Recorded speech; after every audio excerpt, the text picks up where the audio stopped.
Gentlemen, fellow writers, artists, welcome to International Centre Goa and the 11th Goa Arts and Literature Festival. We move to the inaugural session of this literature festival, and I now request our Chief Executive of ICG, Dr. Pushkar, to welcome you all to this festival. Good evening, everyone. It's good to have everyone back after a period of about 3 years. Keynote speakers, Major General Ian Cardozo, Professor Abhijit Banerjee, artist Ms. Nirupa Naik, curators Mr. Damodar Mauzo and Mr. Vivek Menezes, Mr. Yatin Kakodkar, President of the International Centre Goa, delegates, members of the media, ladies and gentlemen. On behalf of the International Centre Goa, it is my pleasure to welcome you all to the 11th edition of the Goa Arts and Literature Festival, or GALF as we simply call it. We are back after just over 3 years since the 10th anniversary edition was held in December 2019. GALF is organized by the International Centre Goa in association with Goa writers and with substantial support from the Government of Goa, specifically the Department of Art and Culture and the Department of Tourism. The 11th edition is unique in that it is a comeback edition, a first for GALF. We hope it will remain the only comeback edition. It is also smaller. However, what is really significant from our point of view is that GALF has survived the pandemic, and for that, the trustees of the International Centre Goa must take credit, specifically the President, Mr. Kakodkar. In addition, and I'll say this right now, something which has been true of for at least the last 4 or 5 editions, Mr. Kakodkar has shouldered all the responsibility for raising the funds needed for organizing GALF. Before we move on to GALF 23, and that would be starting from after I finish, let me spend a couple of minutes, a bit more maybe, to talk about the International Centre Goa, or ICG. The centre came into existence in 1996, and the late General Sunit Rodrigues served as its first director.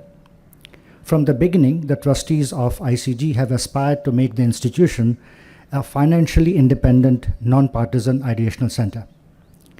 Today, more than 25 years later, ICG is known for organizing a variety of programs, independently or in collaboration with academic institutions and other organizations. Just a short list of regular ICG programs include ICG Public Lectures, Kitab, Books and Discussion, Patrakar, a forum for journalists, ICG Annual Lectures, which have been suspended since the pandemic, ICG Discussion Forum. Recent guests, that is in the last 3 or 4 months, have included Mr. Saeed Naqvi and Mr. Kiran Karnik. We at the International Centre are especially proud of 3 flagship programs which we have started in the last few years, which is 1, ICG Annual Scholars in Residence Program, ICG Annual Research Grants Competition, and an ICG Annual Conference which we started last year and which we hope to continue this year as well. The research grants competition, since in the last 3 years, has supported research on nutrition security in Goa and on dating violence and mental health among young people. This year, we have awarded the research grants to a Bangalore-based scholar, a young scholar, for his research on fiscal challenges facing India's small states with a focus on Goa and Sikkim. We just have to go back to yesterday's headlines in the Navin Times to see how relevant this topic is. In 2019, we started our Scholars in Residence program. The awardee, Mr. Thomas Manuel, his book Opium Inc. went on to be published with HarperCollins in 2021. In 2020, we awarded the grants to Mr. Abhishek Chaudhary and Ms. Amrita Shah. Just 2 weeks ago, Abhishek Chaudhary's 1,000-page biography of Atal Bihari Vajpayee, the former Prime Minister of India, was picked up by Pan Macmillan, and it will come out as a 1,000-page book, first in 2 volumes and subsequently in 1 combined volume in 2023. In 22-23, we'll have three excellent writers, Mr. Dinesh Sharma, Ms. Neeta Deshpande, and Mr. Samrat Chaudhary as ICG's scholar in residence. ICG has more than 2,400 individual members and 30 plus institutional members, including several academic institutions. 3 IITs at Goa, Bombay, and Roorkee, Goa University, Nehru Memorial Museum and Library, Ahmedabad University, and others. We especially welcome women and men of letters, academic institutions, writers' associations, and other similar organizations to apply for membership. The 11th edition of GALF is co-curated for the 11th time by Mr. Mauzo and Mr. Menezes. They deserve praise for their insistence on a comeback edition.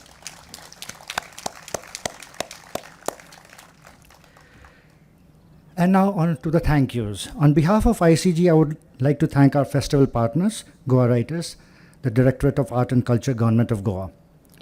Thank you, Ms. Nirupa Naik, for preparing the official GALF 2023 artwork. Thanks are also due to our sponsors, donors, and volunteers without whom this festival would not be possible. GALF 23 has received significant contributions from Goa's Department of Tourism, HDFC Bank, the Dempo Group, Prudent, Ask Wealth Advisors, and from Sahitya Academy and Broadway. Thank you all. I would also like to thank our media consultant, Mr. Rahul Chandavarkar, and our social media consultant, Mr. Michael Praveen. I would personally like to thank Mr. Arhan Kenavitkar, a class 11 student at the local Sharda Mandir school, for preparing some cool vintage style posters for the inaugural day programs, which we used on social media. The media has been very generous to us with their coverage this year, and we appreciate that very much. Thank you to all the speakers and delegates for joining us for GALF 23. Just one last bit. I would also finally like to thank the efforts of the ICG team, beginning with Ms. Nilima Desari, who most delegates would probably know through her emails, who took care of much of the back-end work that goes into organizing a festival of even a smaller size. Over the last few days, Ms. Teja Nayak and Ms. Anupama Ghosh and our support staff have been of great help as well. ICG has been able to depend on its general manager, Mr. Pathian, Vivek Pathian, since 2019, to take care of all the larger organizational issues, including organizing GALF, and I would like to thank him for that. Abhijit Banerjee, Nobel laureate, distinguished dignitaries on the stage, distinguished dignitaries in the audience, ladies and gentlemen. It is a delight to be back in Goa after so many years and to be given the privilege of delivering this keynote address. I must confess that this is the first keynote address that I'm giving, and I hope I will come up to your expectations. Commenting on what the earlier speakers said, we in the army do not have much time for people who write. And I always wanted to write, but they looked down upon us as paper tigers. And so I had to start writing only after I retired. But it has been wonderful, a wonderful world to write about. There's so much to write about and so little time. I wondered as to what I should say at this keynote address. It sounds so very serious, and I'm not a very serious person. And then I was told, you could talk about the Goa that you knew over 80 years ago. That's nearly a century ago. And I said, okay. That being so, I thought I should share with you my experiences of Goa of nearly a century ago. In those years, it was in the summer holidays that we, Bombay Goenkars, used to come to Goa every April and May. In fact, not only the Bombay Goenkas, but Goenkas from all over the world used to focus on coming and spending time in their ancestral homes. It was a royal homecoming. We who had settled in Bombay used to travel by ship, and it was our preference to travel on the San Anton. It was called an arg boat, a fireboat. And we used to get on board and stake our place on the deck with our dharis, and out would come the guitars and the mandolins and the smuggled booze, and the trip from Bombay to Goa used to be a song fest all the way till we finally went to sleep with the noise of the ship's engines giving us a lullaby. There was no bridge on the Mandovi at that time, and we used to travel to Beti on a gasoline, a ferry run on gasoline. And when we reached the other side, we were put into a taxi called a camion, and then we reached Kanduli, my hometown. We had a wonderful villa there, and our house was called Motokuris. It was in the boundaries of Bamanwado and Dando. I understand that a big hotel has come up there now, and I feel very sad to know that our house doesn't exist anymore. In the Goa of those days, there was no electricity, so no lights, no fans or refrigerators. For lights, we used lanterns and what was those days called pontis, improvised lamps. Being very close to the sea, the breeze from the sea kept us cool. And a line of storerooms at the back of the house had earthen pots hanging from the rafters, which had khara, para, pickles, and on the floor, coconuts and firewood, for in those days our food was cooked on wood fires. The kitchen was our favorite room. It used to be filled with the beautiful aroma of Marianne's beautiful cooking. Marianne was our caretaker. And before we arrived, she would make sure that there were cakes of mangad and bibik waiting for us and pickles of every sort. Food was cooked on chullas that were fed with wood, which were basically dry fronds of coconut trees that grew around our house. Part of the kitchen housed the bathroom. Now the bathroom was just a wall with a small square window, and at the side there was a huge metal container called a band, and there used to be a girl to put in the corso in the band and hand it over to us through the aperture, and we used to have a hot bath. And I understand that Goans all over the world, irrespective of the weather, are used to having hot baths. We had our own well, part of which was in the kitchen and part of which was outside, so that others could use it also. Dinner was had in the kitchen, but before that, Dad would give us a small glass filled with kajal, with sugar and hot water. Dinner was followed by rosary in Konkani, along with Marianne and the servants. And I still remember the sonorous cadence of the Our Father and the Hail Mary in Konkani, which had us nodding off to sleep. Early next morning, we would don our swimming costumes and run out of the back door onto the beach to play on its gleaming white sands. At one end of the beach, Kanduli, was Sinkeri Hill, Fort Agwad, and the lighthouse. And at the bottom of Sinkeri, there was a lovely warm spring where we used to bathe. The other side of Kanduli stretched to Kalangut and Baga. The beach was empty, except for us and the fishermen, who used to cast their nets in a unique way, and it was so exciting to see the fish jumping in those nets. Often, the waves would throw lines of sardines onto the shore, and all we had to do was run along and pick them up before the next wave took them back into the sea. Fish was so plentiful that we used to use it as manure. On return from the beach, we used to wash away the sand at the well before having a hot bath. Food in Goa was outstanding, but breakfast was a bit of a disaster. we were forced to eat pears, kanji, and which we didn't like, but was told is good for you, so you have it. Goa those days was duty-free. Scotch whiskey, Massera brandy was just 6 rupees a bottle, and everything was dirt cheap. In fact, I remember seeing Mercs, that is Mercedes-Benzes, being used as taxis in Panjim and Margao.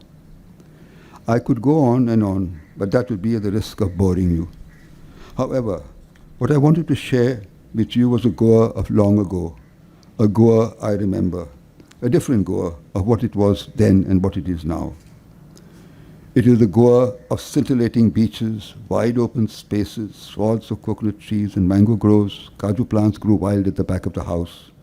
It was a Goa of different aromas, particularly the rooms at the back of the house, which stored the para, the kara, the pickles, and the mounds of coconuts from our trees. Of sounds of the waves that crashed on the shore, of the hens about to lay eggs, of the poder with his cycle, with his pom-pom, and the squealing pig being taken off for the slaughter. I don't know whether those sights and sounds and aromas exist in today's Goa, but we have to accept Goa for what it is, because that's where we belong. This fest and the earlier ones, I believe, are based on the concept of belonging to our beloved Goa. Coming back to our sense of identity and belonging, I think my own family played an important part in taking Goan music, dance, language and culture to the rest of India. My mother's sister's husband, Professor Ancha Lobo, Anton Xavier, founded along with other eminent Goans from Bombay, the Goan Folk Song and Choral Society during the war years and staged performances all over India. My mother, her sisters and my older cousins took part in these performances, which included the Mando, the Dakni, the Kunbi wedding scenes, and scenes celebrating our fisher folk and the church. The Goan Folk Song and Choral Society projected Goa on India's first Republic Day with the Kunbi wedding on the Rajpath in Delhi.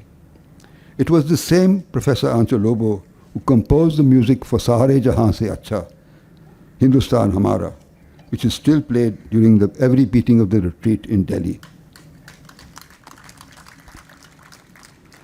All this brought me to understand that belonging has various levels of identity: family, home, school, college, community, state, institutions, and country.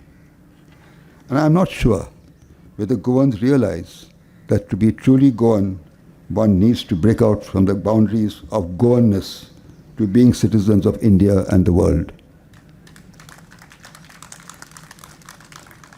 Goa has excelled in every profession and in every human endeavor, and it would be selfish to confine them to the boundaries of Goa, and that their work to be properly acknowledged, accepted and recognized. We Goans need to be identified as citizens of India and the world. My grandfather on my mother's side, Philip Vincent D'Souza, established the Anglo-Lusotan in Bombay and the ILI Hall for Goans to celebrate their various events. I wonder if anyone amongst you remembers the Lusitanians, the famous hockey team of the Goans. My father played for them, my uncles played for them, and I wonder if you remember Neville D'Souza. Neville D'Souza was the person who scored a hat-trick at Melbourne in the Olympics. And he was mentioned on Amitabh Bachchan's show. And the answer to the question of who scored a hat-trick at Melbourne from India, and the participant didn't know the answer. He would have fetched 1 crore of rupees. It was Neville D'Souza. And Neville's father, Jose, was the first goalkeeper of the Lusitanians and the Goans in Bombay before Leo Pinto and Sakru Meneses. His uncles played Nelson and Suriaco. My dad, Vincent, my uncle, Johnny D'Souza, all played for the lieutenants. We played their hearts out for Goa because that's where we belonged. That was the sense of belonging, and they went to do their best. I would like here to tell you an interesting story about an individual who was our servant in the house. He was a rabid Goan. Anything Goa was exceptionally good. Could be no fault with anything Goan. And I used to play for the Lusitanians B team before I played for my school hockey. And we were one day playing at the BPHA before the main match. And the people, it was a key match, and there was a huge crowd already there when we went in to play our match. But the goalie didn't come. The goal was empty. And suddenly I got a shout from the stands, "Bob, aun Bob, aun." It was João, our cook. And he dodged through everybody and reached me panting and said, "Sir, Bob, let me play in the goal." So I went to the referee and I said, "We don't have a goalkeeper, can he play?" He said, "Is his name on the team?" I said, "No." But the crowd was getting restive and they were quite excited by this, what was happening. And they were shouting and cheering. So the referee said, "Okay, you put his name down, let him play." So Joao played in the goal. And I said to him, "Pad up, use your pads, use a protective gear." "Bob, Naka, I don't want. I will play without anything." I said, "You'll get hurt. Doesn't matter." And Joao played his heart out. He saved every ball that went into he didn't allow the ball to enter the goal. And the crowd was in raptures. They were cheering him all the time. And the next day, although there was a big match which was followed ours, nothing about them appeared. It was only Joao and a photograph of him in the goal.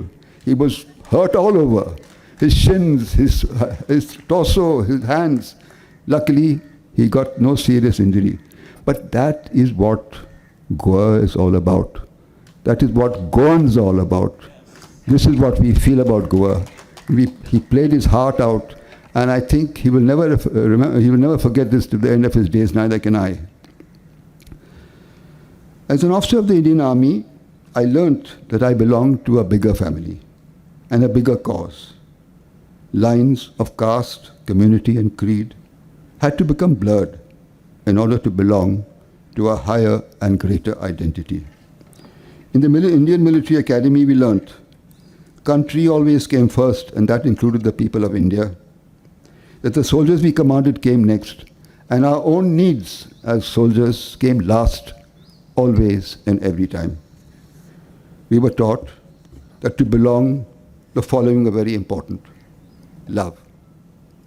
Now, I don't know what you think about a soldier being associated with love, but it is on the altar of love that men and women in uniform put their lives on the line of fire and disappear in the smoke and fire of battle.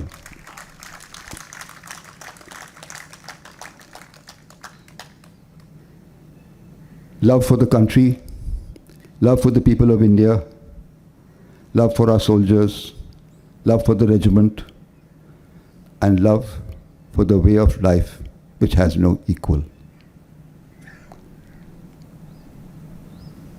The next important value that we learnt was honor. Honor is the value from which everything else flows. And I'd like to tell you a couple of stories about love, honor, personal example. Personal example comes from leadership. The army is all about leadership. And leadership falls on very young shoulders of very young officers who lead from the front.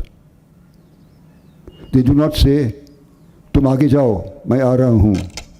They say, "Mere piche move." In other words, follow me. And that's what the army is all about. And the soldier, the Indian soldier, the best in the world, and I hope it continues to be the best in the world with all these problems of Agnipat and Agniveer and all that. But without doubt, the Indian soldier is the best in the world. And he follows his officers, his young tigers, because he knows that they are right in front facing the maximum fire and the maximum danger. My own battalion, the 4th Battalion, the 5th Gurkha Rifles, entered the war in 1971 with 18 officers.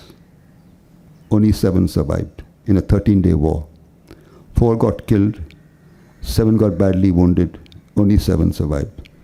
That is the price that we have to pay for the service and security of our country. Duty and commitment, sacrifice. I would like to illustrate this by a couple of stories. And one of them is the Battle of Dograi. 3 Jat was led by a Lieutenant Colonel Desmond Hayde, Mahavir Chakra. When he was a captain and I was a gentleman cadet in the IMA, he taught us, he said, battles are won or lost on the ground battles are won or lost in the mind before they are won or lost on the ground. And he proved that in Dograi. He was given a task to capture Dograi across the Ichogal Canal.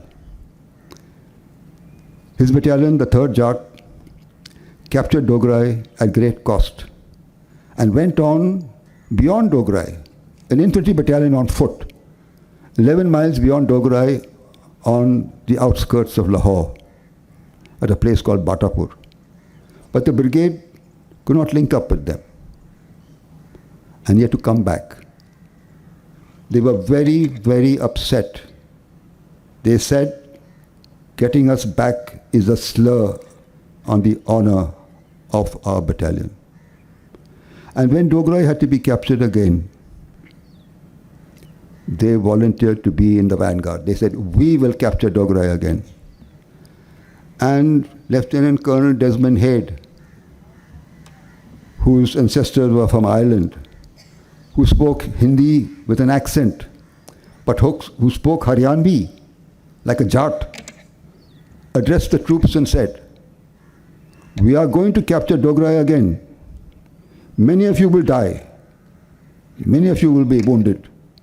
And if I die, I want you to take my body to Dograi tomorrow morning, because that's where I want to be.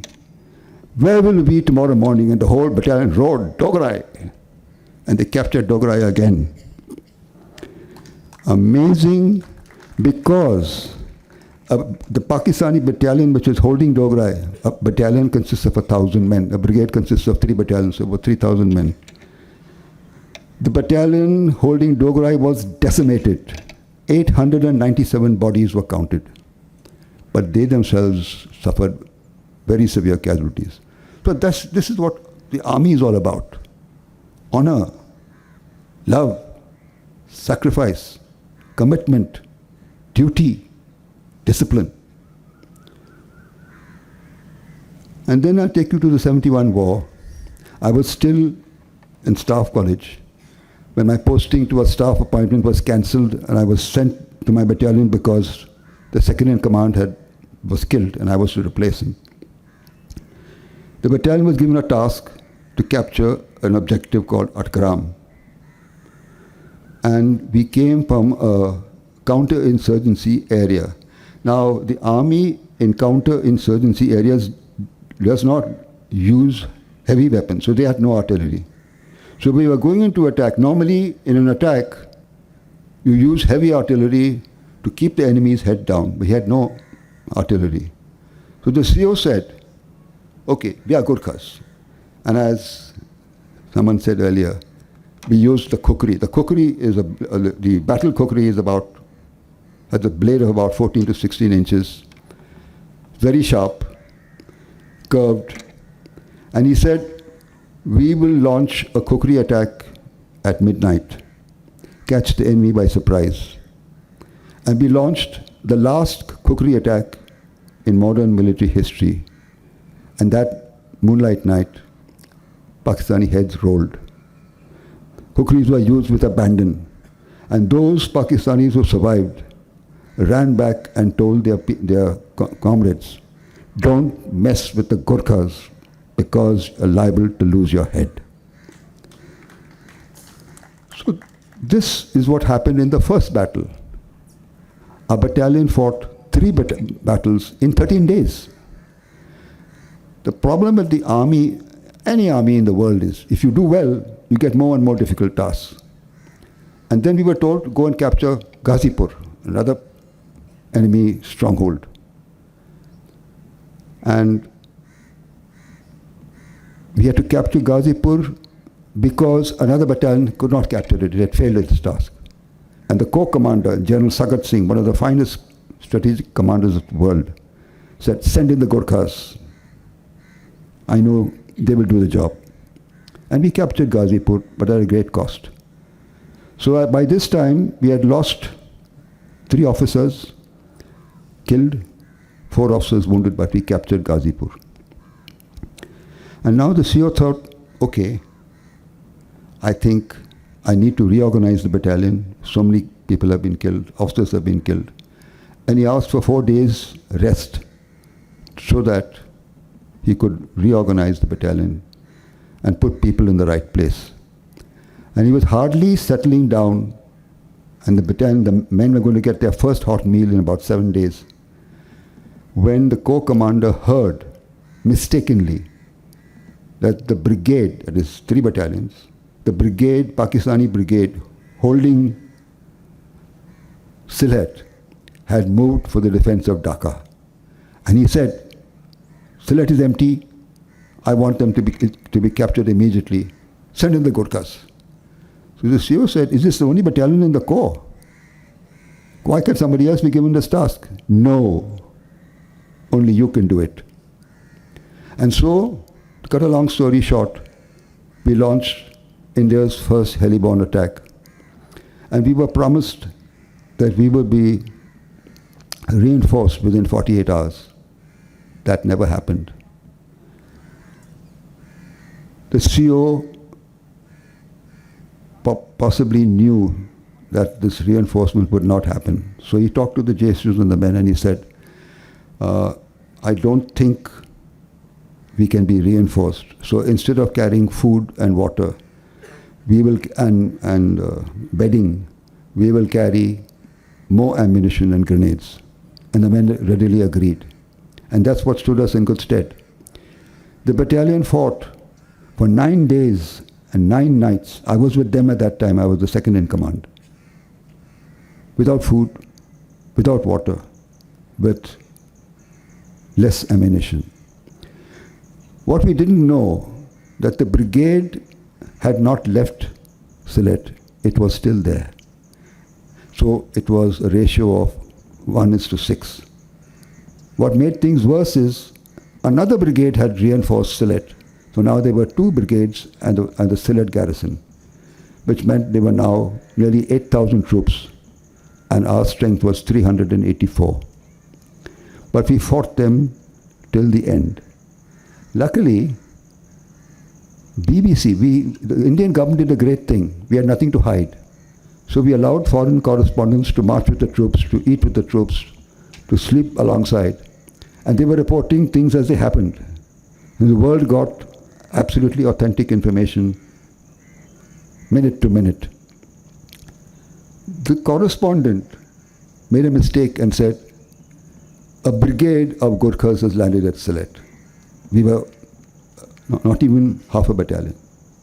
So we pretended to be a brigade. And to cut a long story short, the bluff worked. Finally, on the 10th day, 2 officers from Pakistan came with white flags, and the CO said, tell them to stop, not to come any closer, because he was worried they'd come to know how little we were on the ground. And they said, we want to surrender. The CO said, I have no orders to accept your surrender. Go back and continue the fight. Then they said, can we speak to the brigade commander? Then we knew that our bluff had worked. So we said, come back tomorrow at the same time. We'll talk to the brigade commander. So the brigade commander Came the next day in a helicopter, and the Pakistani said, "Who has come in this helicopter?" He said, "I have." "But you're the brigade commander. Aren't you here?" He said, "No. Where are you?" "I'm 100 miles away." "Then what is here?" "Only a battalion, and that too half a battalion." They couldn't believe what was being told to them. And we got the biggest shock of our lives, because 3 brigadiers, 2 full colonels, 170 officers, 290 JCOs, 8,000 men surrendered to us. We were just 352. So this is what belonging is all about. Eunice D'Souza has made belonging a part of our heritage and the Goa Lit Fest. And belonging, we need to take belonging to a different level. We have great Goans doing great things for India. Can we be selfish and keep them within the limits and boundaries of Goa, or can they go and their names and their achievements to become known worldwide? To typify what I've just said, I'd like to give you a few quotes about the army. No one understands the value of life unless you have lived in the shadow of death. This is what the army is all about. Battles are won in the mind, lost or won in the mind before they are lost on the ground. This applies to all of us, to every walk of life. Helen Keller, life is an adventure or it is nothing. And Abraham Lincoln, who said, do not count the years in your life, instead consider the life in your years. Belief in God is very important. The Indian Army is very spiritual. We believe, we respect all religions. We respect unity in diversity.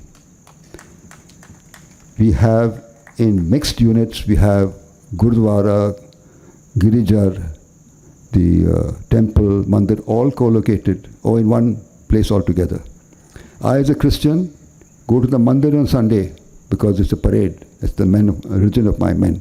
And then I go to my church because that is my religion and that's where I belong. And belief in God is important for the soldier because when he launches his attack with a war cry on his lips, he has God in his heart. And all of us need to have God in our hearts and our prayers,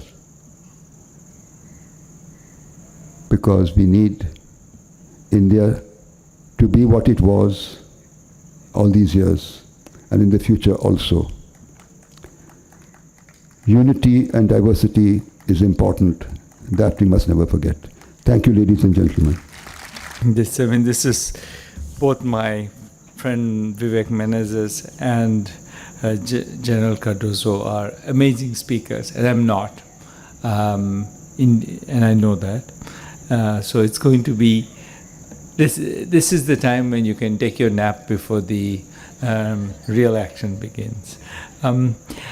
Interestingly, Jose was very kind to mention many of our books. The book I actually want to talk about is a book from 2011 called Poor Economics. It was a attempt that Esther Duflo and I made to, at that point, about this 2009, 2010. And in fact, we wrote a substantial part of it in Goa. That's why I thought it was an appropriate book to come back to. And it was a book with where we were trying to think about, what's poverty about, where does it come from, and what do you do about it? And it's a book that I guess has sold many more than any of our other books, and has been translated into many languages. I just saw the Malayalam translation. I'm waiting for the Konkani translation of that book. So the point of that book, and I mean that not, it's not entirely facetious. I would love to have an excuse to come back here. I'm so grateful to be invited to this festival. I don't belong here, but when I come back, I've been here many times.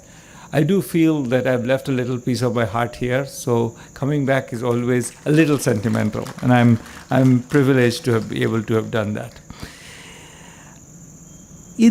So what I want to talk about today is, as I said, about that book, but not so much that book as much as what we've learned about that same question. Where does poverty come from, and what do you do about it?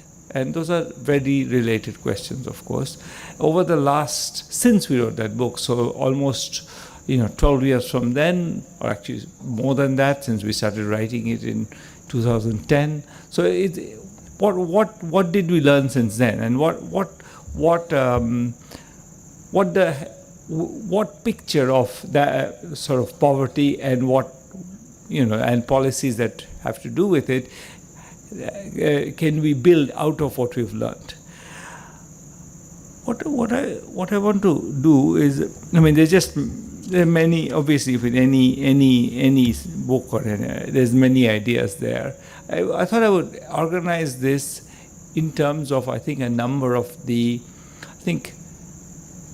maybe two tempting propositions about the lives of the poor. Ones you hear a lot, and as Vivek mentioned, part of what we try to do is to overturn cliches.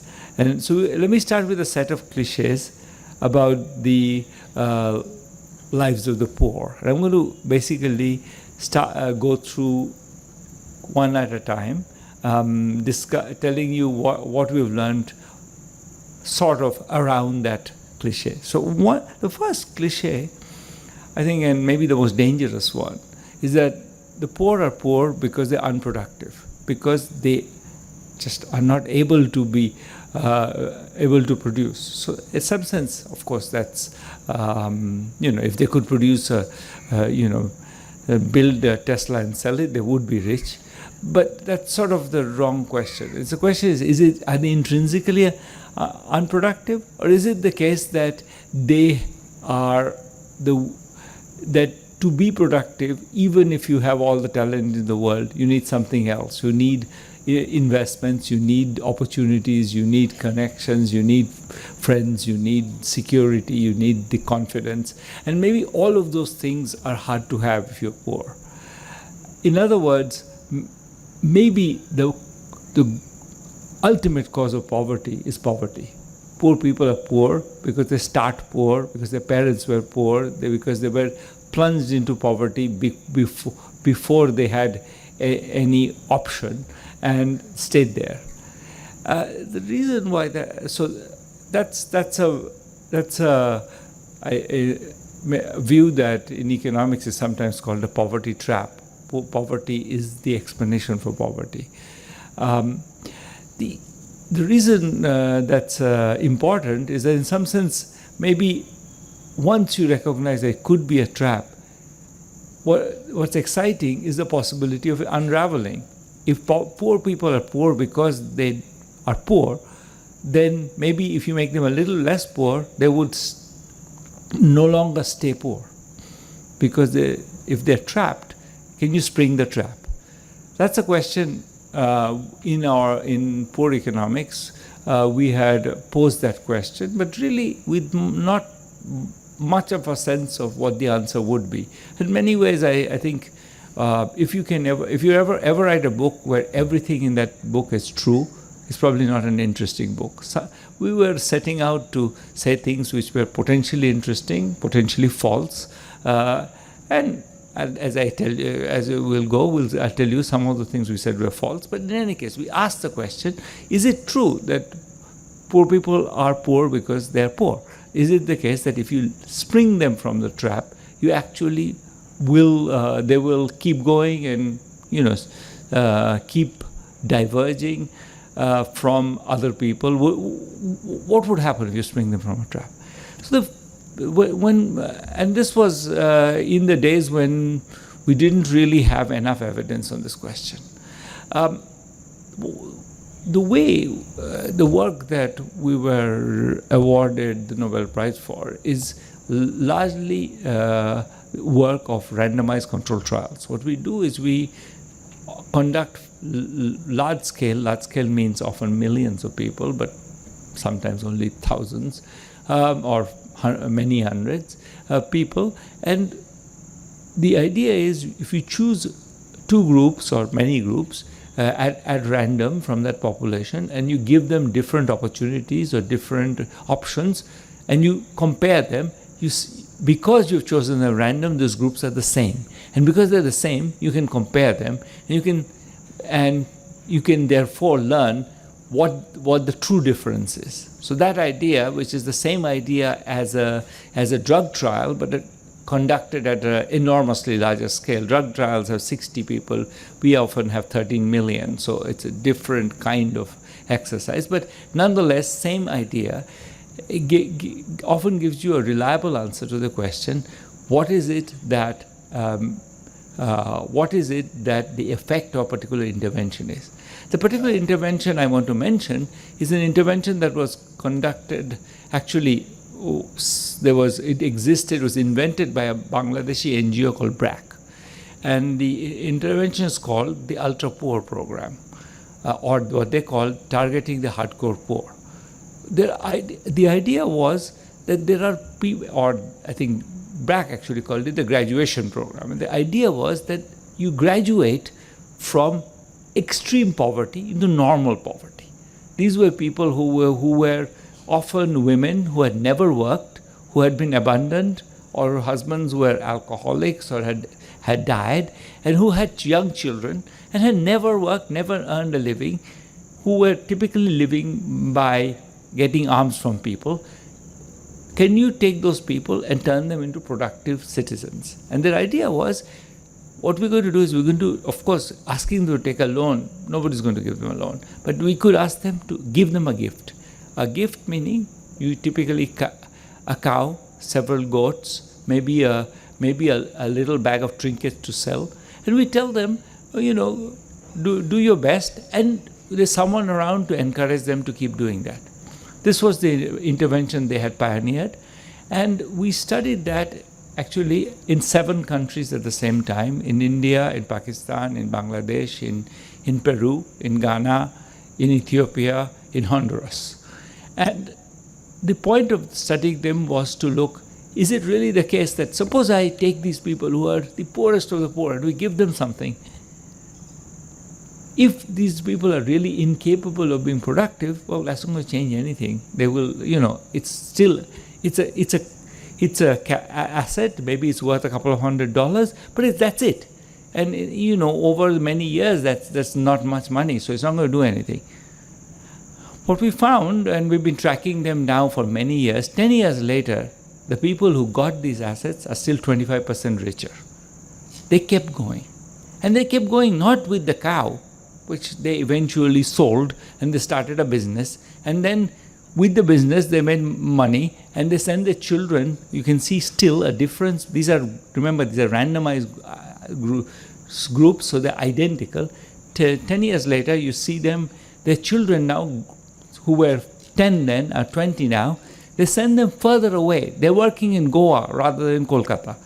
The intervention was in West Bengal. The control group, the people who didn't get the intervention, the children work nearby. They're working in jobs.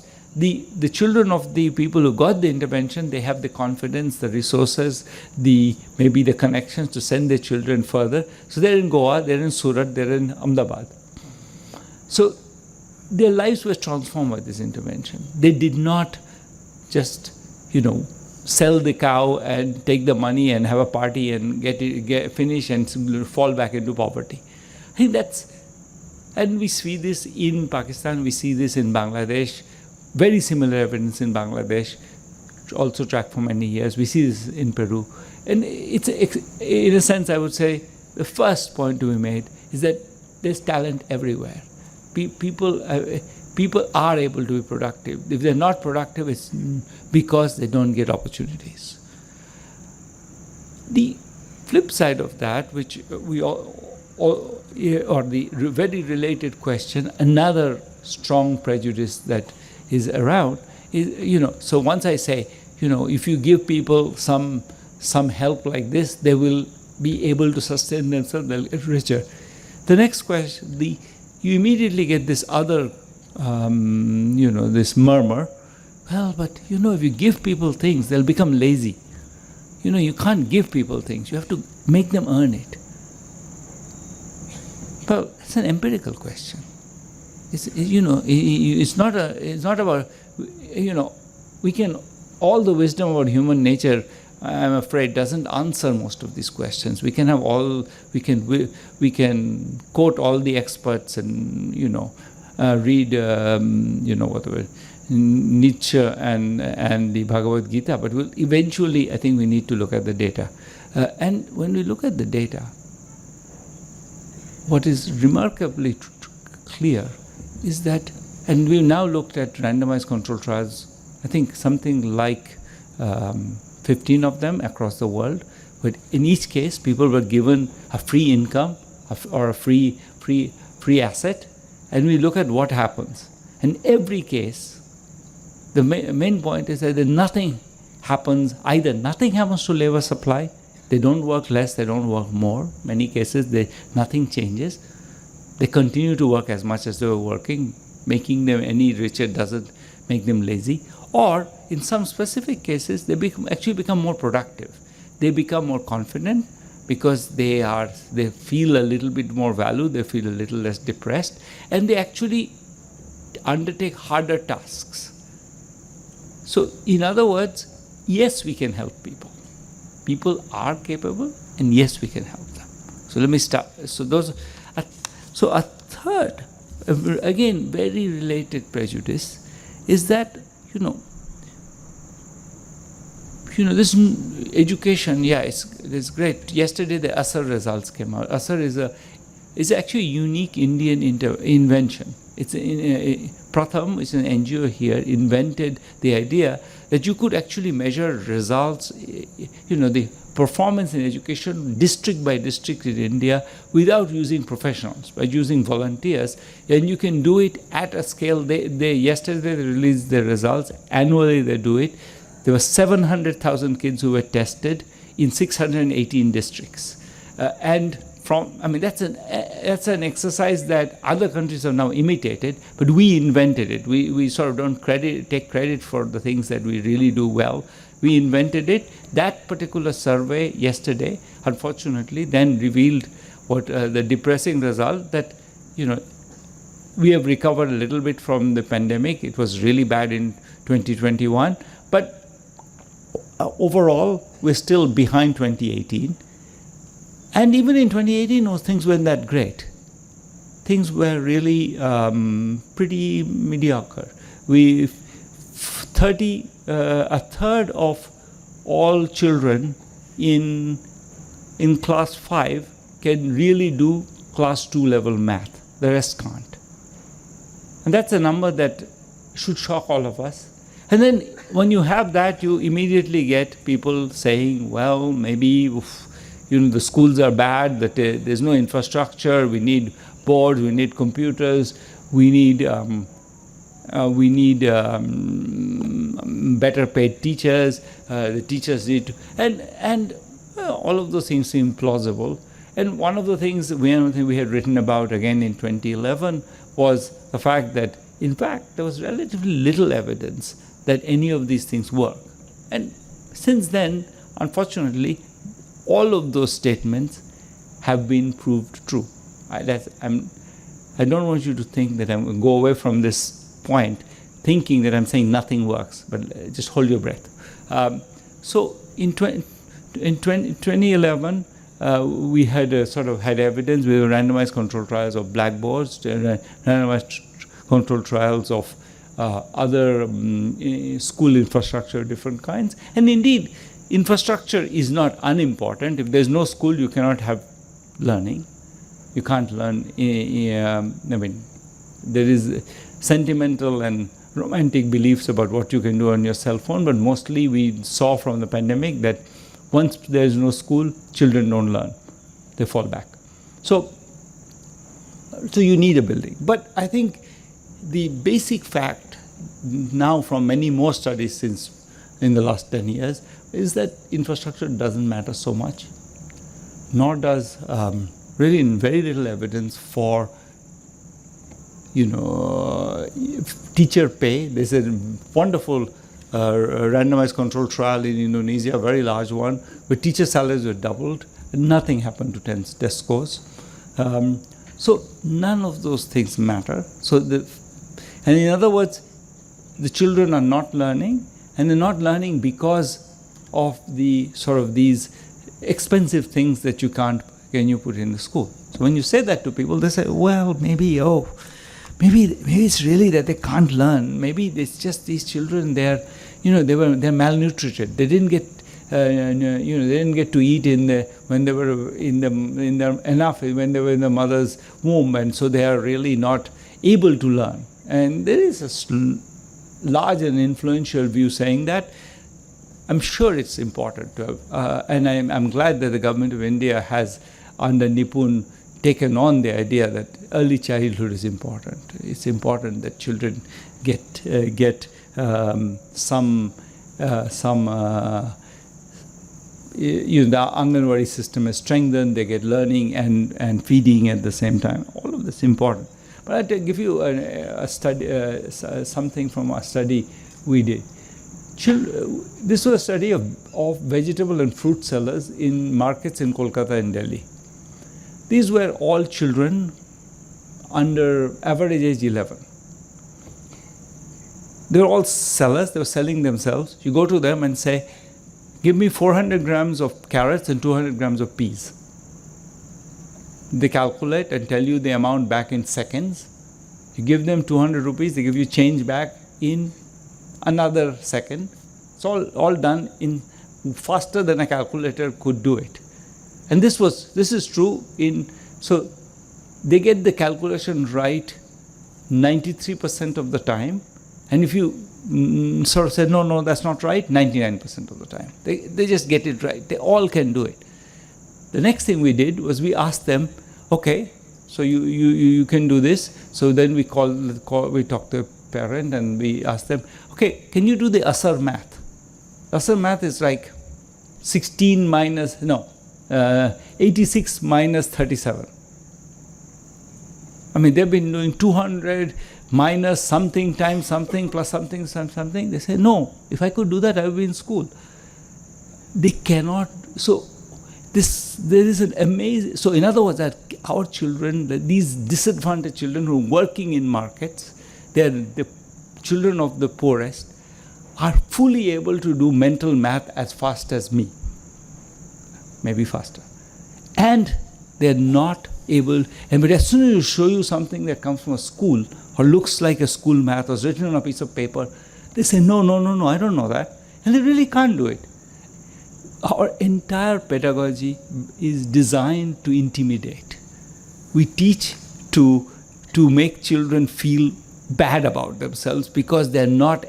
You haven't learned everything that was in the curriculum, which is dictated by some central set of experts who have decided that all these children need to learn these things, even if most of them, as I told you, cannot add or subtract like the Asar results show.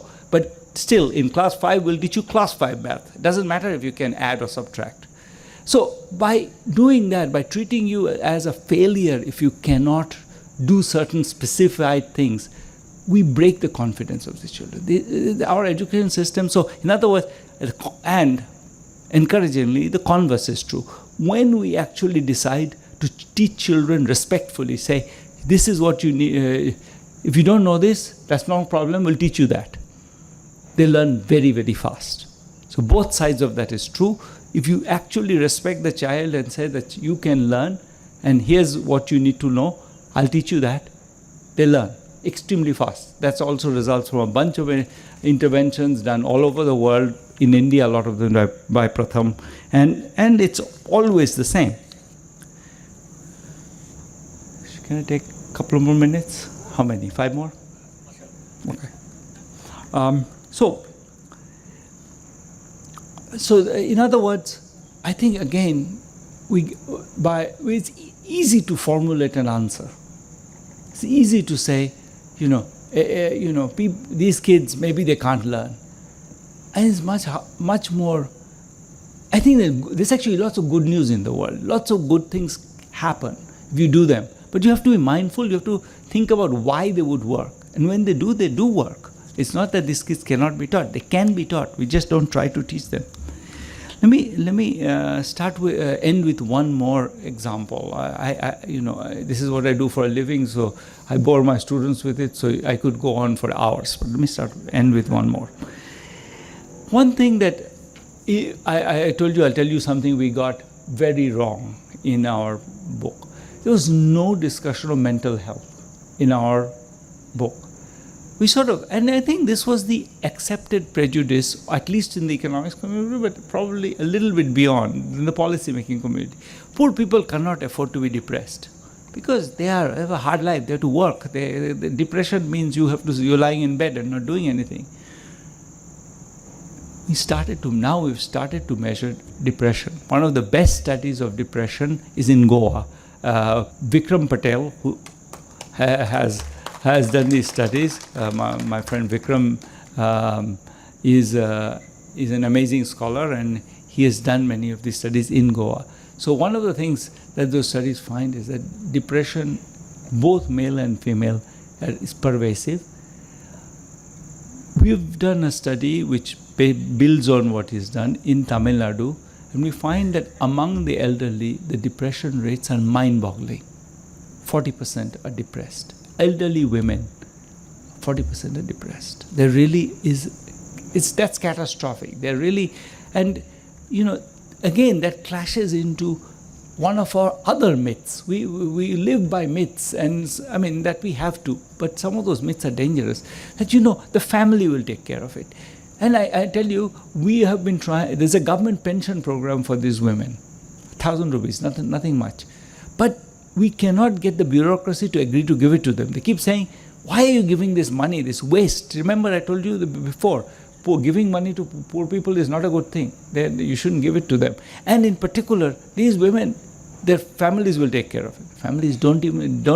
Now in Tamil Nadu has had demographic transition 15, 20 years ago, so they are less than 2 children, and many of them had 1 child, and the 1 child has gone off to a city, and his wife doesn't like her mother-in-law, and they're gone. No one comes to see her. She cannot use a cell phone. We have to teach these women to use cell phones because they have no one to call. So we try to pair them up with people they can at least call to make life a little bit less tedious for them. So again, because I want to end this on this example, because the example is very nice in saying a set of our prejudices, that the family takes care of people, poor people cannot be depressed.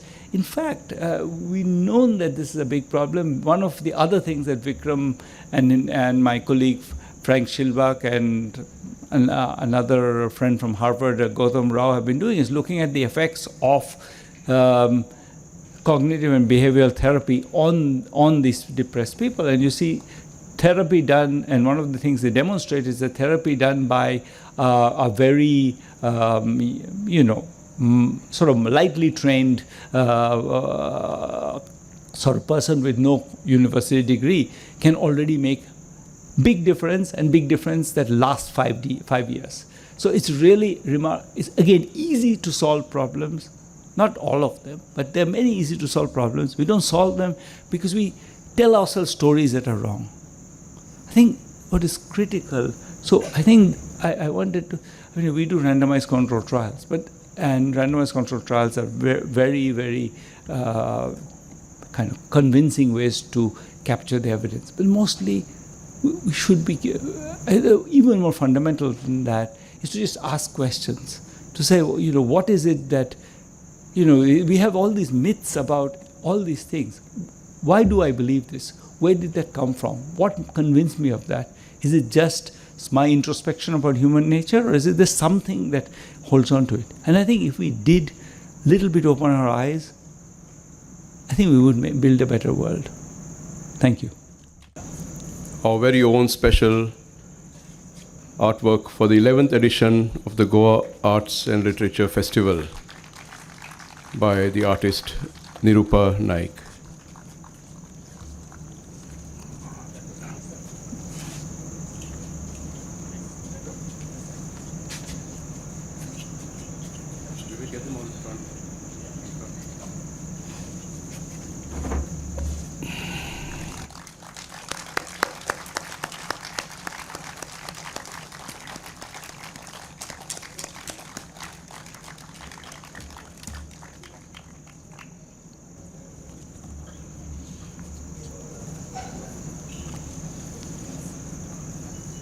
I request the artist to say a few words about the painting. ह्या फेस्टिवलाचे part जाला म्हाका खूब खोस भोगता.